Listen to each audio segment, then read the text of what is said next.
with Steam Brite Supply, and today we are running a test on two different brands of carpet cleaning hose. Now, the traditional carpet cleaning hose is like a 3000 psi or 4000 psi single steel wire radial braid hose with a 1/4 inch inside diameter. What we're doing is we set up a truck mount. You can probably hear it running in the background, and we have two 100-foot hoses coming over to these thermometers, and they're both spraying full-time with an 01 jet.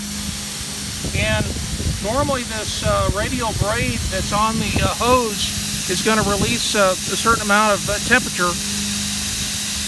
This new hose has a nylon radial braid, so it's not releasing. In fact, when I feel them, I can definitely notice a substantial difference. And this one's hotter on the traditional carpet cleaning hose, and this one's a lot cooler to the touch.